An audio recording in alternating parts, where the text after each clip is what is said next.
Welcome back to the Damn Tonight Show. I'm here with Chaka, who is an integral part of the Austin music scene in so many ways. So first of all, thank you for being on the show. And man, how are you? How are you living through all this? Well, man, first of all, thank you for having me. Thank you for recognizing my role in Austin music. You're one of the few out there that I feel like consistently brings up the things that I'm doing, shines a light on them. And I really appreciate that because Austin is not a city that always reflects the diversity of things that are going on here.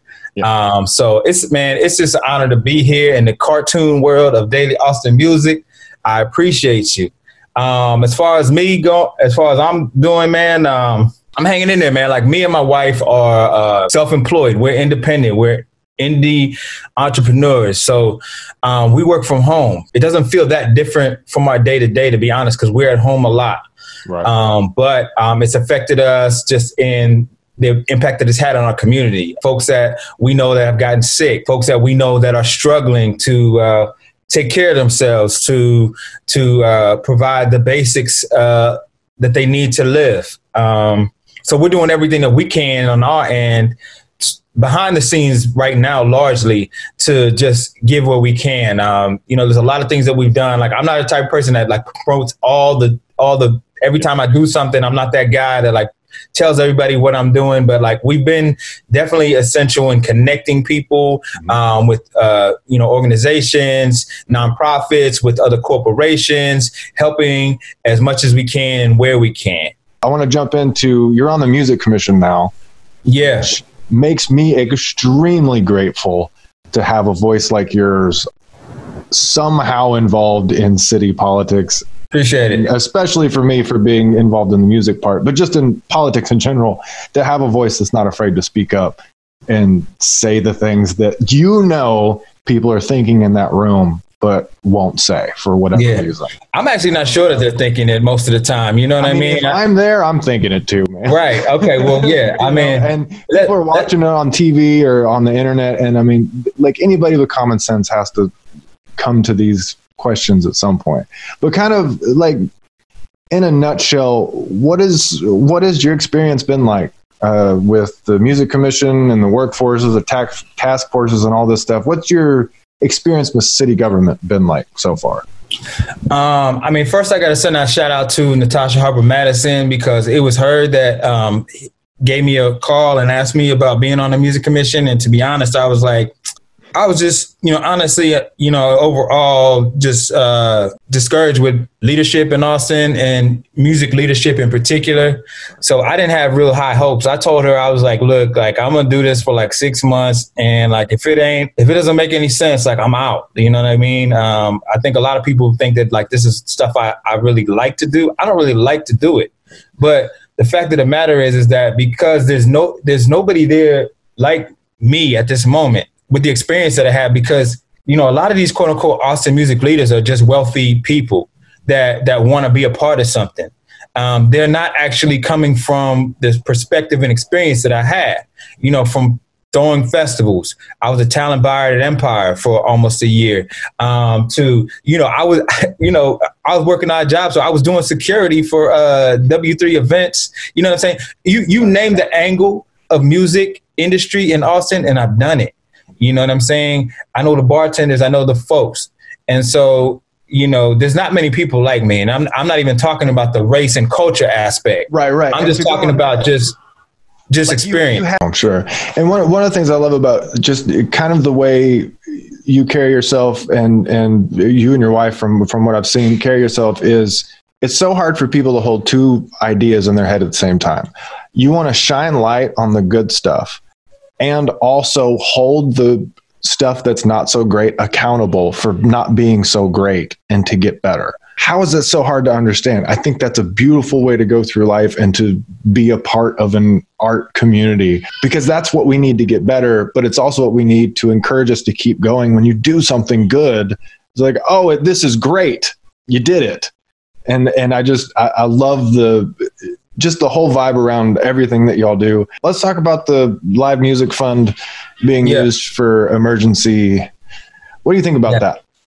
Well, so a few weeks ago, I'm not sure, like time, I'm like in a time warp as most people are, but it was just like a few weeks ago, we being the members of the Music Commission, were concerned about just the state of things. And we felt like people were going into, some of these music leaders and folks were going into or talking with folks in the city and trying to chime in and make suggestions. And we just felt like we weren't meeting as a music commission, but we needed to make a statement. We needed to do something. So what we did is we drafted a resolution that called for a live music disaster relief fund.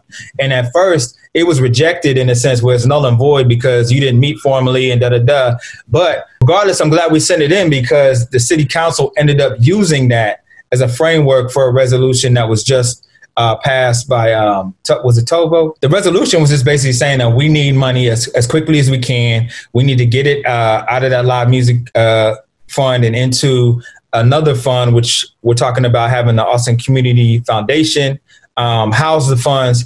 And then we need to figure out what to do with the money, long and short of it. There's more to it, but we were like, we need to get this live music fund money and put it to use because things are falling apart. We don't know what's going to be left, but we need to move on this. And so I'm glad that the city took that lead from us as a music commission. And I'm glad that the music commission didn't sit around and wait for a meeting to happen. We were proactive. And I think that's one thing that I think I'm bringing to the music commission. Cause I feel like a lot of people, shout out to Rick Carney, the chair of the music commission. I think he's shown a lot of great leadership.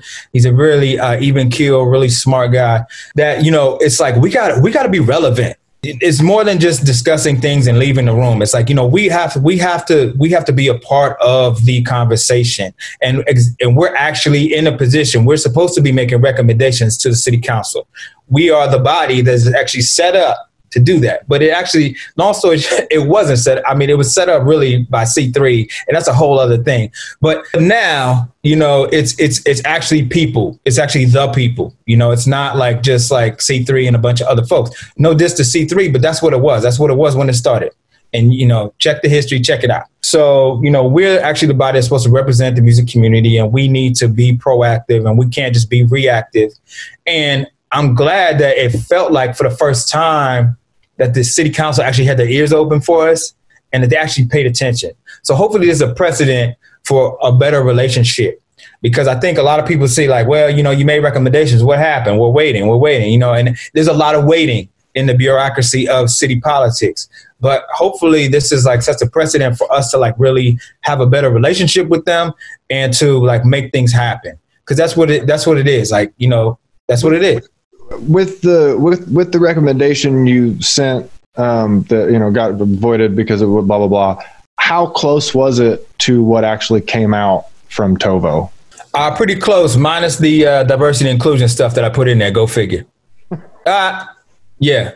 So I had 2 paragraphs that I wrote after talking with my community about what they feel like is important that I crafted with another person. I'm not going to say their name because I don't know if they want to be included in that. Yeah, man, we put it together and added a diversity and inclusion aspect to it, talking about historically marginalized groups, underrepresented groups, and making sure that they're not, overlooked again in the disbursement of the money and et cetera. Really the most vulnerable people that are going to... Period. I mean, look at what's happening with COVID. Who's the most impacted by it? But just thank you for the work you do and the positivity that you keep and the accountability that you keep these people under. You got what do you got coming up? Anything coming up we should look out for? God willing, hopefully in May we're gonna actually disperse and call for applications for Dawa. Look for that announcement about that soon. Look for Dawa Heal. Look at dawaheals.org for an announcement. Look on Facebook, on my Facebook page for announcement, or Riders Against the Storm page for an announcement about that. Man, there's so much good stuff happening. And I'm just blessed to be around a lot of people that really care. And those are the people that I want to surround myself with. I know there's other folks out there that don't care, and I get it. It's hard to care right now with all that's going on. But that's my role. That's the role that I play. Is I care. Well, man, thank you for being on the show. We will be right back with Bill Ogden after these messages.